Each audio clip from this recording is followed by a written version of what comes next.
Telugu Desam party అధినేత మరియు ముఖ్యమంత్రి నారా చంద్రబాబు నాయుడుతోనే నా ఊపిరి ఉన్నంత వరకు ప్రయాణం కొనసాగుతుందని, అవసరమైతే తన ప్రాణాలను కూడా తృణప్రాయంగా అర్పిస్తానని తెలుగుదేశం పార్టీ సభ్యులు మరియు తెలుగు శక్తి అధ్యక్షులు బివి రామ్ వ్యాఖ్యానించారు.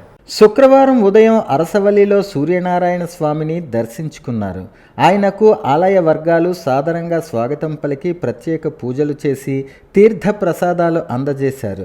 అనంతరం ఆయన మీడియాతో మాట్లాడారు. అనేక సంవత్సరాల నుంచి ప్రజల శ్రేయస్సు కోసం, సమస్యల పరిష్కారం కోసం పోరాటం చేస్తున్న తనకు తెలుగుదేశం పార్టీ ఎమ్మెల్సీ టికెట్ కేటాయించాలని లేదా ఏదైనా కార్పొరేషన్ చైర్మన్లో స్థానం కల్పించాలని ఆశిస్తున్నానన్నారు. ఒకవేళ ఏ పదవి కేటాయించకపోయినప్పటికీ చంద్రబాబు నాయుడు తెలుగుదేశం పార్టీ కోసం ఎంతటి త్యాగానికైనా తాను సిద్ధంగా ఉన్నానని తెలిపారు. గత వైసీపీ అరాచక పాలనను ఎండగడుతూ చేసిన పోరాటాలే చంద్రబాబు నాయుడుపై, తెలుగుదేశం పార్టీపై తనకున్న నిబద్ధతకు ప్రత్యక్ష ఉదాహరణ అని పేర్కొన్నారు. మరోవైపు ఎటువంటి కేసులు లేకుండా గత వైసీపీ ప్రభుత్వాన్ని గడగడలాడించిన ఘనత తనకు మాత్రమే దక్కుతుందన్నారు. తెలుగు శక్తి అధ్యక్షుడి హోదాలో రాష్ట్రంలోని అన్ని జిల్లాలలో పర్యటించి ప్రజల సమస్యల పరిష్కారానికి తన వంతుగా కృషి చేశానన్నారు. ఇదిలా ఉండగా తన కుటుంబంతోనూ ముఖ్యమంత్రి చంద్రబాబు నాయుడుకు మంచి అనుబంధం ఉందని ప్రస్తావించారు. తన కుమార్తె ధన్వి రెండో పుట్టినరోజు వేడుకకు చంద్రబాబు నాయుడు స్వయంగా అక్షంతలు వేసి ఆశీర్వదించారని గుర్తు చేసుకున్నారు. ఏది ఏమైనప్పటికీ మాతృదేశ రక్షణకు సైనికుడు ఏ విధంగా పనిచేస్తాడో అదేవిధంగా తాను కూడా చంద్రబాబు నాయుడు కోసం, తెలుగుదేశం పార్టీ కోసం సైనికుడి మాదిరిగా పనిచేస్తున్నానని పేర్కొన్నారు. అరసవల్లి సూర్య భగవాన్ ఆశీస్సులు తీసుకోవాలని, ఎందుకంటే జగన్ పాలనలో పైన తెలుగు శక్తి జగన్ పైన దండయాత్ర చేశాం. మరి ఈరోజు ఇటీవల చంద్రబాబు నాయుడు గారిని ఎమ్మెల్సీ కోసం చెప్పడం జరిగింది.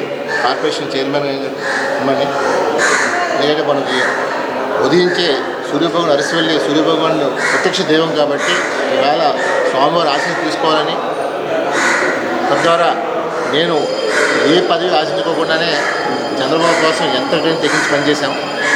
ఈరోజు కేవలం నేను పదవి అడుగుతున్న నా కోసం కాదు, ఇంకా ముందు రోజుల్లో యువతకి ఉపాధి కల్పించాలని, ఇంకా బ్రహ్మాండమైన యువత ముందుకు తీసుకునే ఉద్దేశంతో ఈవేళ ఎమ్మెల్సీ కోరుతున్నాను.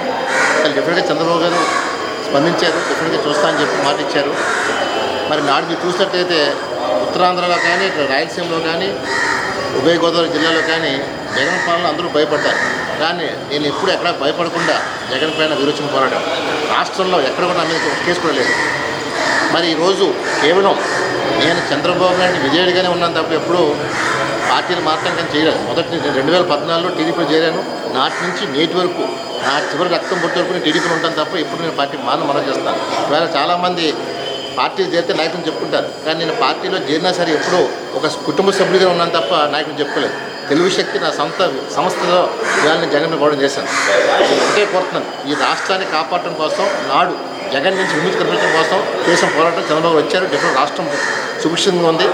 దానికి చంద్రబాబు గారు ఎవరైతే పార్టీ కోసం కష్టపడ్డారో జగన్ పాలనలో అలా గుర్తిస్తా అని చెప్పి డెఫినెట్గా అలాంటి వాళ్ళందరినీ గుర్తించి త్వరలో అందరికీ కూడా పదవులు రాబోతున్నాయి.